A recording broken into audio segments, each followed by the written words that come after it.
Faslun walladhi yubtilu as-salata ahada asyara syai'an. Faslun, fasal baru. Ini yang dibahas walladhi yang yubtilu salata, yang membatalkan salat. Batal salat itu artinya salatnya nol,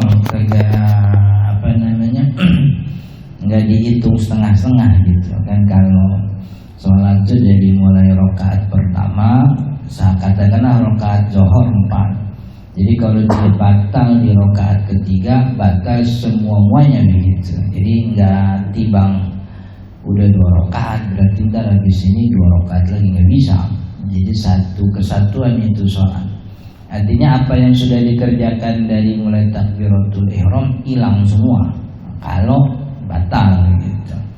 Beda sama puasa. Kalau puasa kan dari hari Ramadan 1, 2, 3, 4, 5. Itu 1 sama 2 kagak nyambung.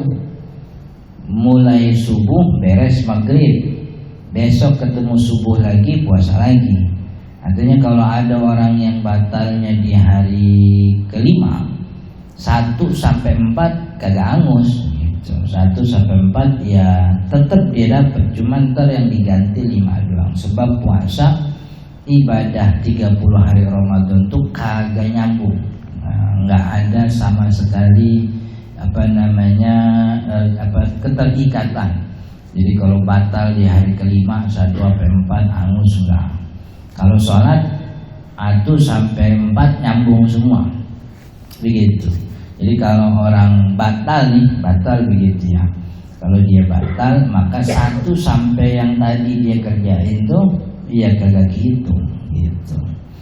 Makanya untuk itu kita menghindari hal-hal yang membatalkan sholat. Walladhi yubtilu sholata, dan yang membatalkan sholat ahada asyara, ada 11. Yang pertama al-kalamul amdu. Yang pertama adalah al-kalam, berbicara, al-amdu, sengaja. Jadi berbicara sengaja, kecuali berbicara sengajanya dalam bentuk doa. Nanti kita jelasin.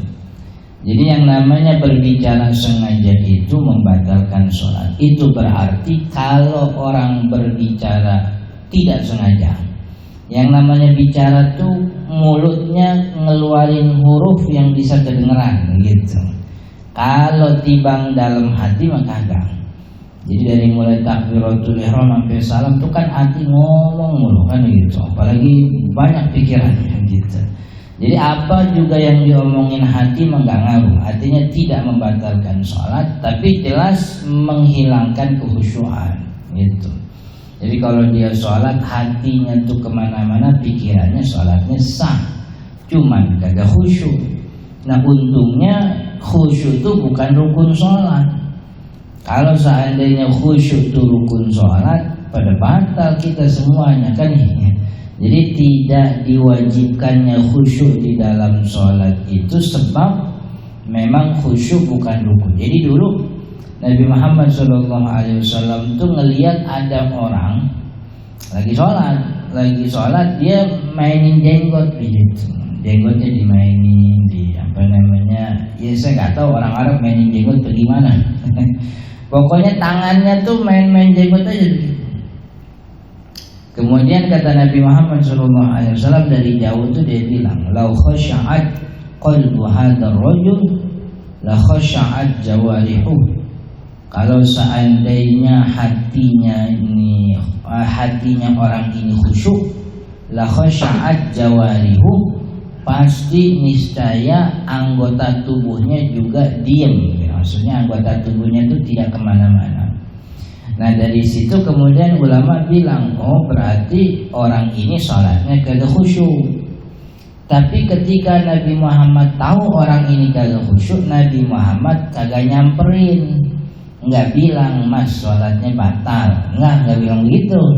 Cuma Nabi Muhammad bilang tuh orang kalau hatinya khusyuk pasti tangannya diem. Berarti kata ulama, oh berarti khusyuk itu bukan rukun sholat. Sebab kalau khusyuk itu rukun sholat, orang ini sholatnya batal. Kalau orang sholatnya batal, Nabi Muhammad kagak bakal diem, bakal ngasih tahu, kan ya, bakal disamperin, mas sholatnya diulang mas, batal gitu. Tapi enggak, maka kata ulama khusyuk itu bukan rukun sholat. Walaupun ada sebahagian ulama, tapi ini bukan pandangan fikih sebenarnya, pandangan lebih kepada ilmu tasawuf. Jadi banyak ulama-ulama tasawuf kita tuh mewajibkan adanya khusyuk di dalam sholat, walaupun cuma satu bagian doang. Artinya dari mulai takbiratul ihram sampai salam walid itu kan banyak tuh kerjaan sholat. Jadi kata ulama sufi wajib khusyuk minimal satu aja. Entah dia takbirnya khusyuk. Jadi ada bagian di dalam sholatnya itu yang terdapat kekhusyuan. Yang paling mungkin ketika takbiratul ihram begitu. Yang paling mungkin ketika takbiratul ihram. Tapi itu pandangan ulama sufi. Artinya ini pandangan apa? Pandangan yang sangat mendekati ketinggian soleh gitu, ketinggian takwa. Jadi orang yang punya ketakwaan dan ingin takwanya meningkat, di dalam sholatnya mesti ada khusyuk. Khusyuknya ya walaupun tidak sepanjang sholat, minimal ada satu bagian. Jadi memang pandangan-pandangan ulama sufi ini sering, kalau di kita ya di Indonesia ya, itu sering kecampur sama pandangan fikih. Jadi kadang-kadang itu ada dalam secara fikih sesuatunya nggak wajib, cuman karena kadung udah dipelajari oleh kebanyakan masyarakat kita bahwa ini termasuk kewajiban, sebab di awalnya memang dikenalkan dengan ilmu hikmah, ilmu tasawuf. Jadi semua ibadah itu pakai komplit gitu. Maka sering dikatakan seperti itu. Kayak semacam nih, mohon maaf, kayak sholat, sunnah sholat yang kemarin kita pelajari. Itu kan ada yang namanya sunnah hayat, ada sunnah ab'ad. Levelnya beda. Sunnah ab'ad itu ditinggalin sujud sahwi, sunnah hayat ditinggalin kagak apa-apa. Tapi bagi ulama sufi kan nggak ada pembagian sunnah hayat, sunnah ab'ad.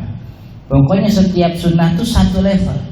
Jadi biarpun sepanjang hayat Nabi Muhammad cuma ngerjain sekali aja pekerjaan itu sunnahnya sama kayak sunnah yang lain. Jadi sebisa mungkin jangan sampai ditinggalin, gitu. Jangan sampai ditinggalin. Akhirnya ketika kita bilang, ini sunnah, kalau dikerjain bagus, kagak dikerjain nggak apa-apa, gitu. Itu ada beberapa orang yang kemudian merasa kurang, kok gitu ya Ustaz? Katanya kan ini kudu begini, macam-macam begitu. Kayak banyak lah begitu pokoknya. Jadi ada perkara-perkara memang bagus itu, pandangan ulama sufi itu kan pandangan yang sangat mengedepankan kehati-hatian. Biar ini cuma sekali doang dikerjain sama Nabi sepanjang hayat. Ini riwayat yang sampai kepada kita tuh cuma satu doang. Jadi apa yang dikerjain Nabi biarpun cuma sekali kerjain, begitu. Makanya tidak ada pembedaan antara sunnah abad sunnah. Pokoknya semua sunnah dalam level yang sama, kerjain, gitu. Tahiyat awal dikerjain, kunut dikerjain, doa iftitah jangan sampai ditinggal.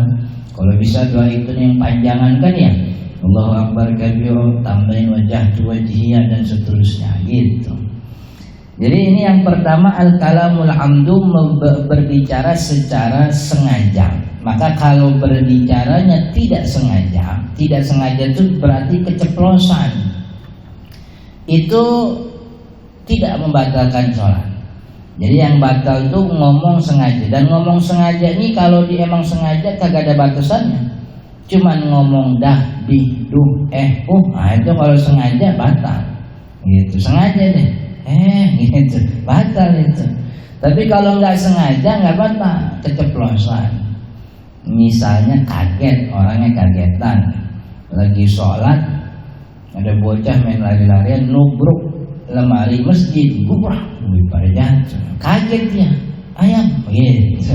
Itu keluar tuh kata ayam dari mulutnya, batal sholat. Kagak, sebab perkataan yang keluar dari mulutnya tidak sengaja, keceplosan itu namanya. Nah, tapi kata ulama, perkataan yang tidak sengaja tidak membatalkan sholat itu disyaratkan dikit, nggak boleh banyak keluarnya, nggak boleh banyak-banyak. Dikit itu apa Ustaz? Dikit itu tidak boleh lebih dari 6 huruf. Gitu. Nah, saya pernah nanya tuh hurufnya huruf apa Ustaz? Hurufnya Indonesia huruf Latin apa huruf bahasa Arab? Soalnya satu huruf bahasa Arab itu sudah bisa membentuk satu kalimat punya makna gitu. Seperti ki dong huruf qaf doang tuh ditambahin harokat kasroh ki. Itu artinya jaga gitu. Orang udah paham tuh kalimat perintah jaga gitu. Tapi kalau bahasa Indonesia satu huruf kagak bisa apa-apa begitu. Waktu itu saya nanya tuh sama kita punya guru namanya Syekh Ahmad Sa'dari, orang Suriah.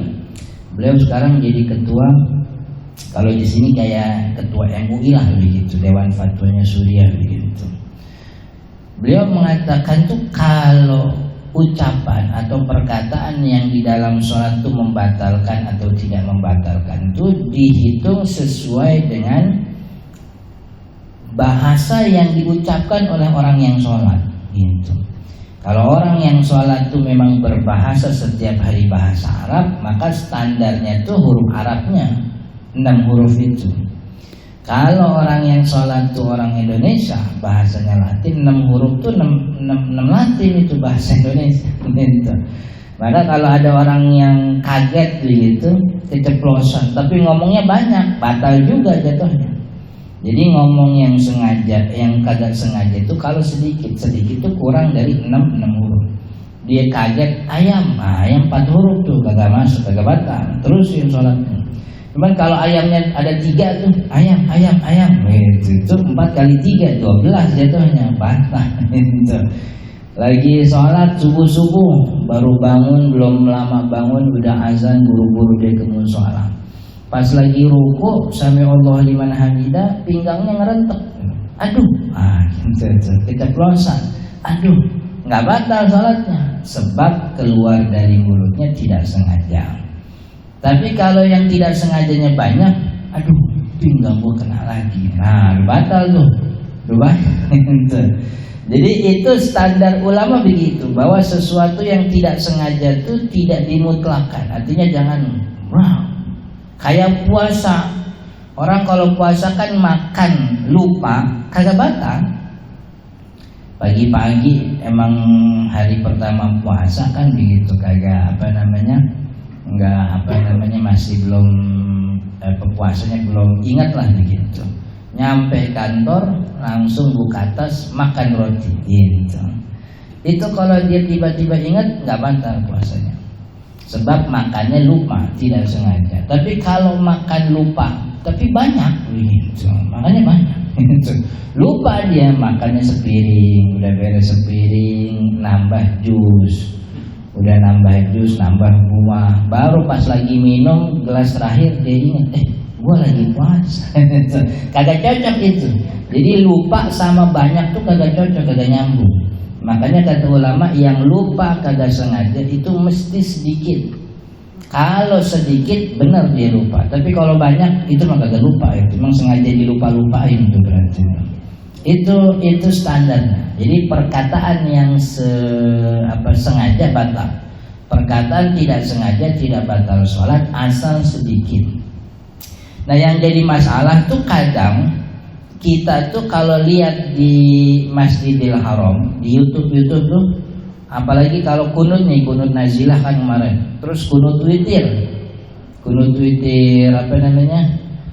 Ramadan setengah terakhir tuh Imam Masjidil Haram kan kalau kunut bisa sampai 10 menit itu, berdiri itu 6 sampai 10 menit. Jadi saya pernah ngeliat tuh, saya pernah nonton semua kunut tuh, itu paling sebentar itu Imam Masjidil Haram kunut tuh 6 menit. Berdiri 6 menit gitu. Di Indonesia 6 menit dapat 12 rakaat gitu. Dia kunut doang gitu. 6 menit paling sebentar tuh saya pernah lihat. Yang paling lama saya lihat tuh kunut sampai 12 menit waktu itu. Jadi 6. Nah cuman masalahnya ketika kunut itu banyak kata-kata yang bikinan sendiri. Kata-kata yang bikinan sendiri. Artinya itu tidak ada ayatnya, tidak ada hadisnya. Ya cuman emang karena mulutnya orang Arab, jadi ngomong aja sendiri gitu. Allahumma ya Allah. Jadi bahasanya tuh disesuaikan dengan keadaan. Lagi minta ini, minta itu. Nah kan itu jadi perdebatan juga, sebab di dalam sholat tuh memang tidak boleh ada perkataan manusia di dalamnya kecuali tasbih, takbir, qiraatul Quran. Tidak boleh ada perkataan manusia di dalam sholat kecuali takbir, takbiratul ihram, dan juga takbir perpindahan rukun, tasbih. Tasbih ini bacaan sunnah maksudnya, bacaan sunnah di dalam sholat, surat setelah Al-Fatihah, bacaan ruku, doa dan sebagainya. Wa qiraatul Quran, dan bacaan Al-Quran 3. Nah sedangkan ini doa, ini doanya bukan dari Al-Quran, bukan dari hadis Nabi gitu. Nah memang ternyata ulama berselisih kalau dalam urusan doa. Karena pertama, doa tidak dianggap sebagai perkataan manusia, sebab doa itu dianggap sebagai zikir gitu. Kemudian yang kedua, Nabi Muhammad SAW pernah doa kunut sesuai eventnya, sesuai kondisi. Jadi tidak sebagaimana yang kita ingat di doa kunut Allahumma hdina fiman hadid, enggak. Nabi Muhammad SAW pernah 1 bulan itu doa kunut nazilah, zuhur, asar, maghrib, isya, subuh, kunut nazilah. Doanya itu ngedoain laknat buat Bani Ri'lin wa Zakwan, Allahumma al'an Usayyah wa Ri'lin wa Zakwan, dan seterusnya. Mereka ini adalah tokoh-tokoh yang menjadi semacam komplotan yang membunuh orang muslim waktu itu. Jadi dulu ceritanya Nabi Muhammad SAW di Madinah, ada orang dari Najd datang kepada Nabi Muhammad, ya Rasul, kita di kampung kita tuh orang Islam udah banyak, udah yang iman tuh banyak gitu. Cuman kita kekurangan guru. Boleh gak Rasul, orang-orang Madinah itu yang pinter-pinter nih, saya ajak ke kampung saya buat ngajar begitu. Awalnya Rasul nolak tuh. Rasul bilang, saya kagak punya pikiran kagak enak nih ke orang ngaji gitu kalau bahasa kita.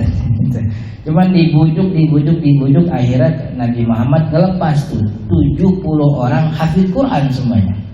Artinya sampai ketika itu wahyu diturunkan, mereka semua menghafal wahyu-wahyu yang diturunkan sampai saat itu. 70 sahabatnya ini. Nah ternyata orang yang ngaku ini muslim, di kampungnya banyak orang Islam, ternyata orang munafik dia. Jadi dia sudah merencanakan nih, orang-orang yang diutus sama Nabi belum nyampe Najd, kita berhentiin di tempat yang namanya Bi'ru Ma'unah. Namanya Bi'ru Ma'unah tuh kalau bahasa kitanya di Jakarta Timur tuh ada namanya apa sih yang pahlawan tuh, Taman Makam Pahlawan, sumur lubang buaya gitu. Bi'ru Ma'unah itu artinya sumur Ma'unah. Jadi di situ ada sumur yang dimiliki oleh Ma'unah, jadi terkenal namanya itu Bi'ru Ma'unah begitu. Nah, itu di sekongkol dia. Udah dapet nih 70 orang nih jalannya gitu. Nah, di Bi'ru Ma'unah itu orang-orang munafik yang lain gabung sama orang kafir berhenti di situ nungguin. Akhirnya 70 orang dibantai semuanya. 70 orang muslim. Mana orang pinter-pinter semua kan gitu. Akhirnya Nabi Muhammad murka, kesel banget. Setelah itu Nabi Muhammad doa kunutnya bikin, artinya doa kunutnya sesuai eventnya. Eventnya waktu itu ini orang muslim dikelecehin sama Bani Usayyah, Bani Ri'lin, Bani Zakwan. Maka doa kunutnya Allahumma al'an fulan begitu. Sebulan zuhur, asar, maghrib, subuh, sampai akhirnya turun ayat Allah. Gimana ayat lupa? Walaysa laka minal amri syai'un. Jadi kemarahanmu wahai Nabi Muhammad tidak akan mengembalikan nyawa mereka, bahasa kita begitu. Akhirnya berhenti Nabi Muhammad SAW dari doa kunut. Nah, itu awal syariat kunut nazilah itu di situ. Nah, doa yang diucapkan oleh Nabi Muhammad itu doa bikinan sendiri, artinya tidak diwahyukan dan seterusnya. Maka kata ulama, berarti boleh juga nih kita bikin kalau doa di dalam sholat pakai gubahan sendiri gitu. Cuman kata ulama, dikata Syekh Imam Nawawi, Boleh dengan bacaan sendiri doa sendiri, tapi dengan bahasa Arab begitu. Sebab kalau dengan bahasa Indonesia masjidnya jadi berisik gitu. Banyak orang ngomong macam-macam tuh, ya Allah, hutang saya masih ada 5 juta lagi belum dibayar gitu. Makanya dipakemin aja pakai bahasa Arab gitu. Nah, guru-guru kita bagus. Orang kita kan bahasa Arab kagak pada dablek kan, bahasa gitu kagak ngerti. Udah kalau mau doa dari ayat sama dari hadis Nabi aja gitu dah. Jadi setiap kunut, yang kunut tuh kunutnya kunut yang ada hadisnya aja. Allahumma hdina fiman hadait, kan gitu. Doa lagi sujud juga doanya di surah Musadnya doanya pakai doa ayat aja, yang ayat Al-Quran apa hadis Nabi. Kalau doanya mau minta jodoh, Rabbi la tadharni fardan wa anta khairul warithin, Rabbi habli minas sholihin. Kalau mau punya anak kan begitu. Jadi guru-guru kita, ulama kita bilangnya bukan bahasa Arab tapi pakai ayat sama hadis gitu, supaya tidak jatuh kepada perkataan manusia. Itu yang pertama, batalin sholat perkataan sengaja. Jadi kalau sengaja dia ngomong kagak ada batasan apa 2 huruf, pokoknya keluar itu sengaja. Makanya berdehem itu jadi perdebatan juga di antara ulama. Karena dehem itu termasuk perkataan juga tuh. Kan sebab standar kata tuh udah keluar, maksudnya ada huruf yang keluar dari mulutnya. Berdehem begitu. Itu batal Ustaz. Saya sih ngikutin pandangan yang bilangnya batal itu berdehem. Cuman ditoleransi kalau berdehemnya untuk bacaan wajib. Bacaan wajib tuh kayak Fatihah. Jadi ketika baca Ar-Rahmanur Rahim nggak nyampe itu, sebab ada yang nyangkut, maka boleh dia berdehem untuk meluruskan bacaan wajibnya. Tapi kalau bacaan sunnah jangan gitu. Itu pandangannya Imam Taqiyuddin Al-Isni begitu, dan termasuk Syekh Nawawi. Tanahnu berdehem untuk bacaan wajib ditoleransi, tapi kalau tidak untuk bacaan wajib jangan. Jadi kalau udah Qul a'udzu birabbin nas, ininya mampet ini, udah takbir aja langsung ruku aja udah tinggal gitu. Jadi supaya untuk menghindari perkataan. Saya nggak tahu ada pandangan yang berbeda, apakah berdehem tidak batal. Tapi yang saya pelajari berdehem itu membatalkan sholat begitu. Nahnu itu membatalkan membatalkan sholat begitu. Karena dia termasuk perkataan manusia, bukan tasbih, bukan takbir, bukan bacaan Al-Quran. Maka itu kan penting juga itu. Artinya ada beberapa imam yang kadang-kadang udah takbir masih dehem gitu. Allahu Akbar.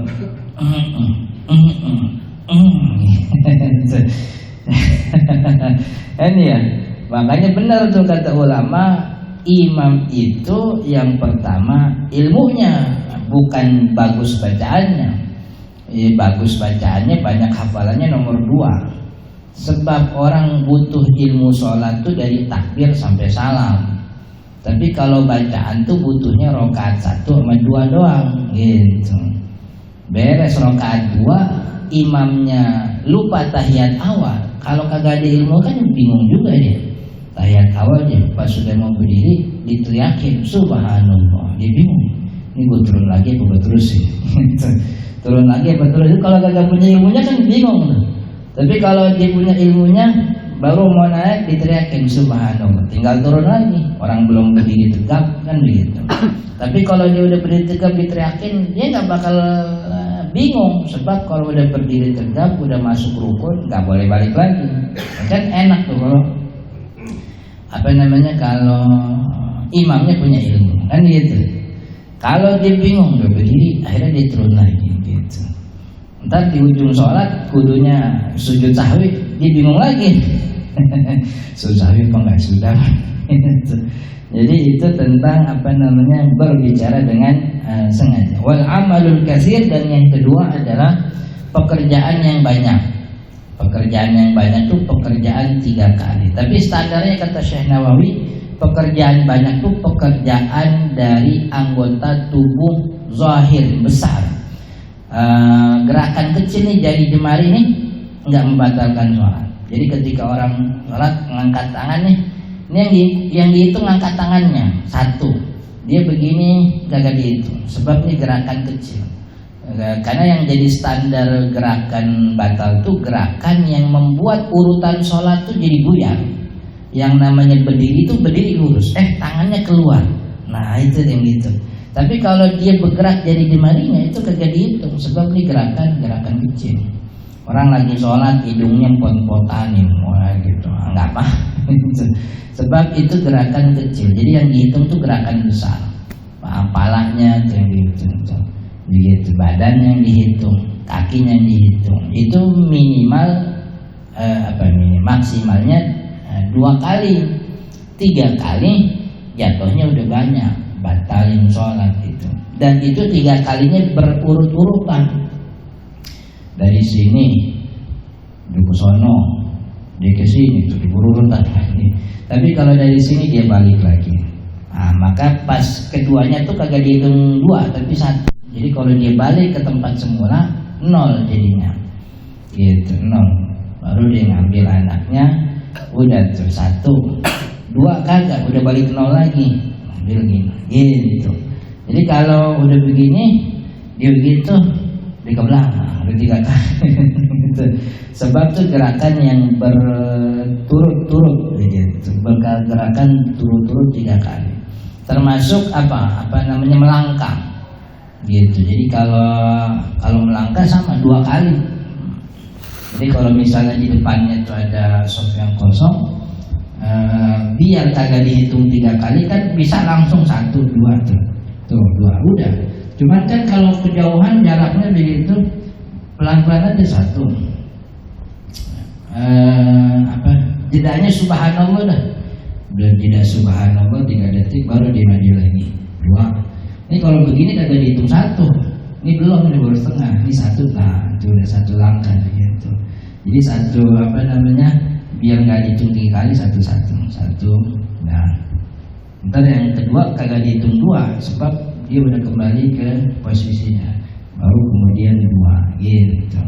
Kalau di depan ada yang kosong, sama kalau di samping ada yang kosong juga sama. Jadi geser 1, diam dulu. Kira-kira beres subhanallah baru 1. Gitu. Itu untuk menghindari ke berturut-turut. Tapi bukan hanya pekerjaan berturut-turut. Ulama juga kitab Kifayatul Ahya nyebut melompat itu kagak dihitung 1, 2. Melompat itu udah dihitung batal gitu. Sebab itu namanya al-harakatul fahisyah. Gerakan yang berat gitu. Loncat itu cuma sekali gitu. Cuman loncat itu pekerjaan berat itu. Makanya batalin sholat gitu. Di shop depannya kosong, dia males ngelangkah kali dia loncat gitu. Udah batal begitu. Termasuk memukul, pukulan keras itu juga membatalkan sholat walaupun sekali. Jadi memang yang kalau gerakan normal itu 3 kali, tapi gerakan yang besar memukul, melompat itu kagak dihitung 2 kali, 3 kali, itu sekali udah batalin sholat. Itu gerakan yang kedua yang batalin sholat. Kemudian yang batalin sholat ketiga wal hadas. Hadas itu berhadas itu ya batal wudunya. Entah dia kentut, yang paling sering terjadi kan kentut gitu, berhadas. Ya ada juga yang terpirit gitu, batal juga itu. Kalau terjadi kentut dan kita lagi di dalam jamaah begitu, apa langsung keluar apa gimana? Kalau ada celah untuk bisa keluar, ya keluar bagusnya gitu. Kalau ada celah. Tapi kalau tidak ada celah, ya ikutin sholat, bukan ikutin, maksudnya diam di situ sampai kemudian selesai sholat, baru kemudian dia keluar. Cuman kan sayang itu ya, nggak ikut sholat di dalam kan. Gitu. Maka itu kalau memang ada celah, nah celah yang boleh dilewati ketika orang di dalam berjamaah itu di kiri kanan jamaah. Jadi jangan di depan. Ini soft jangan lewat begini, tapi lewatnya ke belakang. Jadi di pinggir pundak orang, gitu. Jadi kagak ngedepan, kagak lewat di depannya, tapi di pinggir pundak, sela-sela sholat. Itu yang diajarkan oleh ulama kalau kita di tengah-tengah batal sholat, begitu. Kalaupun dia diam di situ, begitu ya, untuk menghindari melewati orang sholat, ya nggak apa-apa juga. Cuman kan dia menyayangkan waktu melewatkan jamaah, begitu. Artinya kalau dia keluar, dia bisa wudu, kemudian dia bisa masih ikut jamaah. Itu hadas, baik hadas kecil atau juga hadas besar. Nah, dikecualikan tidur. Kan penyebab hadas kecil itu kan keluar sesuatu dari kemaluan, kencing, buang air besar, kentut, megang kemaluan, bersentuhan dengan lawan jenis, termasuk tidur. Tapi kalau tidur di dalam sholat dikecualikan dalam bagi sebagian mazhab. Sebagian mazhab itu Imam Abi Hanifah, orang yang tidur dalam posisi sholat itu tidak batal wudunya, nggak apa. Jadi dia habis baca Fatihah, kemudian imamnya baca rada lama, dia ngantuk, tidur sambil berdiri, kagak napa-napa. Nah, itu kata Imam Abi Hanifah begitu. Tapi kalau kata Imam Syafi'i batal. Dan tidur di dalam sholat, sebab tidur itu pembatal wudu. Jadi kalau ada orang yang sambil berdiri saking ngantuknya, gitu. Orang dia baca hitung surat-surat sampai pagi kan, gitu. Subuhnya dia masih ngantuk. Sholat sambil tidur berdiri itu batal sholat. Itu kata Imam Syafi'i. Tapi kata Imam Abi Hanifah, tidur dalam gerakan sholat itu tidak batal. Sebab ada hadisnya, gimana tuh hadisnya? Saya lupa. Bahwa Nabi Muhammad SAW menyebut orang yang tidur dalam keadaan sujud itu sedang beribadah. Artinya tidak dihitung sebagai, maksudnya ada orang yang sujud sampai akhirnya tidur, itu masih dihitung sebagai ibadah dalam hadis yang memang diperdebatkan kesahihannya. Maka kalau seandainya masih dihitung ibadah, berarti tidur dalam posisi-posisi gerakan sholat itu tidak membatalkan, gitu. Itu yang ketiga. Yang keempat, hudusun najasah. Hudusun najasah itu adanya najis. Adanya najis artinya ada najis yang banyak ya. Kalau tipis-tipis mah enggak. Artinya kalau dikit, misalnya ada orang yang punya bisul, lagi sholat dia punya bisul, bisulnya kesenggol, itu pecah, gitu. Kalau bisulnya masih kecil kan kesenggol, yang keluar paling setetes dua tetes dikit mah nggak apa-apa, nggak ngalir. Yang batalin tuh kalau banyak, entah dia bisulnya emang gede. Sebab kan diantara kita tuh ada yang punya kebiasaan ngerawat bisul, ada orang ngerawat bisul. Gitu. Jadi pas dapat bisul tuh dirawat sama dia, sampai menir gitu.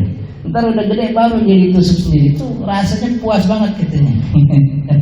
Ada orang yang kagak betah kan, udah baru kelihatan dikit langsung ditusuk, habis itu diinbetadin, udah pokoknya kagak demen pokoknya bisul sedikit. Ada orang yang dirawat sampai menir.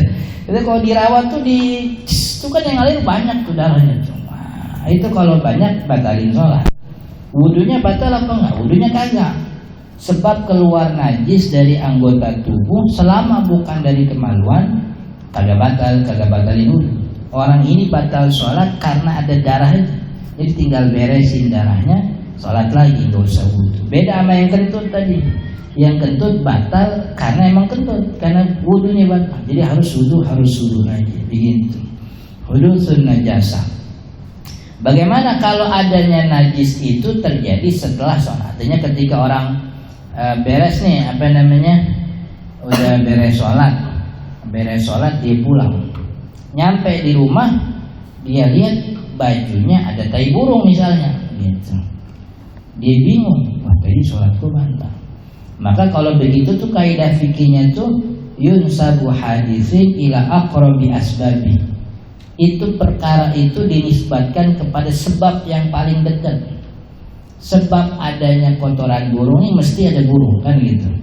Nah burung itu antara jalan dia ke masjid itu ada gak kemungkinan burung dari masjid ke rumah tuh? Ada gak kemungkinan burung? Kagak ada orang masjid sampai rumah beton semua gitu. Oh berarti ini udah ada ketika sholat gitu. Tapi kalau dari masjid sampai rumah dia ngelewatin banyak pohonan, ada area terbuka, sangat mungkin kotorannya jatuh pas beres sholat tuh, udah sholatnya gitu. Maka sama seperti orang yang kedapatan air mani di celananya, dia bingung nih, nggak pernah ngerasa keluar air maninya, nggak ingat kapan mimpi basah. Maka air mani ini kan penyebabnya tidur, yang paling mungkin penyebabnya tidur. Maka hitung kapan terakhir kali dia tidur. Dia nyadar ada air mani habis asar. Kapan terakhir kali dia tidur? Dia tidur jam 10 pagi. Oh berarti itu sebab yang paling dekat itu jam 10 pagi. Artinya zuhur sama asarnya dikerjakan dalam keadaan dia junub. Tinggal diulang, mandi tinggal diulang. Jadi itu sesuatu yang terlihat tuh ketika kita bingung maka dinisbatkan ke penyebab yang paling dekatnya. Penyebab paling dekatnya adanya burung di pohonan. Nah tadi ngelewatin burung apa enggak? Kagak ngelewatin. Oh berarti ini udah ada sebelum sholat, berarti batal sholat. Tapi kalau ketika di rumah tadi kan ngelewatin banyak banget, ngelewatin macam-macam. Sama kayak kita lagi sholat tuh kadang-kadang udah beres, sudah rapi gitu. Pas lagi periksa kaki, nah ini ada ada cat, ada yang nempel, bingung kita nih. Ini nempelnya kapan ya? Gitu. Tadi kan di jalanan emang lagi banyak sampah sih, berarti di jalanan nih bukan lagi sholat ya. Alhamdulillah aman gitu. Jadi ketika bingung itu nyari penyebabnya, ambil penyebab yang paling dekat. Wan kisyaful aurah 2, 3, 4. Yang kelima inkisyaful aurah, terbukanya aurat yang terbuka. Jadinya kan aurat seluruh badan kecuali muka dan telapak tangan bagi perempuan, kalau laki antara pusat dan lutut. Kalau itu terbuka dan terbukanya tidak langsung ditutup, sholatnya batal. Tapi kalau langsung ditutup, sholatnya tidak batal. Ketebak angin lagi sholat, kayaknya ketebak angin langsung ditutupin, kagak batal. Gitu. Tapi ketebak angin diliatin, gitu. Ya sholatnya batal. Sebab ada waktu yang lama yang mungkin dia bisa tutup tapi dia diemin, begitu. Wallahu ta'ala alam, mudah-mudahan bermanfaat. Insya Allah kita lanjut di pertemuan akan datang sampai 1, 2, 3, 4, 5. Yang kelima berarti insya Allah pembatal sholat yang ke-6 sampai yang ke-11 di pertemuan yang akan datang. Wallahu ta'ala alam, mudah-mudahan bermanfaat. Sebelum ditutup ada pertanyaan silahkan. Kalau tidak ada kita tutup dengan doa. Ada pertanyaan? Assalamualaikum warahmatullahi wabarakatuh. Berkaitan dengan najis tadi di dalam sholat. Ya. Kadang kan kita kalau pergi ke masjid bawa Uang. Ya. Dan padahal kita tahu uang itu kan kayak apa di luar ya. Dari sini.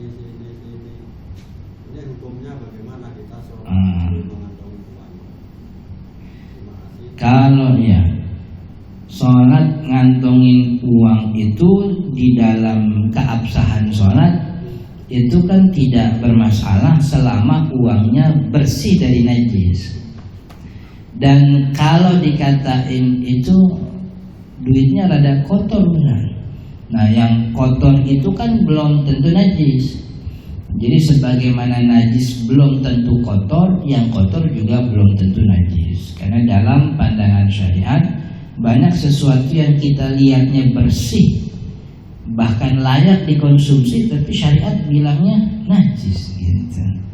Ada sesuatu yang kotor, tapi syariat bilangnya nggak najis. Orang tanah tuh kita bilangnya kotor, tapi dipakai buat tayamum dalam syariat. Jadi kalau sesuatu itu bukan najis, maka sholat kita tidak ada masalah. Tapi kalau memang sesuatu itu najis, kotor, dan kotor-kotornya itu punya indikasi kayaknya karena najis nih, gitu. Maka untuk menghindari keraguan-raguan ya ditinggal. atau sebelum sholat udah keburu, udah langsung dimasukin ke kotak-kotak amal. Jadi pada intinya yang namanya membawa najis ketika sholat itu tidak membuat sholatnya tidak sah, gitu. Membuat sholatnya tidak sah. Maka pastikan apa-apa yang kita bawa nih itu tidak mengandung najis di dalamnya. Baik itu uang koin. Biasa kalau koin kelamaan di rumah tuh yang nempel tuh tai cicak tuh nempel tuh, gitu. Berkerak tuh. Termasuk juga uang kertas. Jadi yang kotor belum tentu najis, sebagaimana najis juga belum tentu kotor. Sebab alkohol itu bersih, diminum sama orang, minuman-minuman itu. Tapi kata syariat najis itu, minuman memabukkan, biarpun bersih namanya najis, gitu. Oke? Ada lagi soal pembatalan sholat? Sudah. Insya Allah kita lanjut di pertemuan akan datang, kita baca surat Al-Fatihah.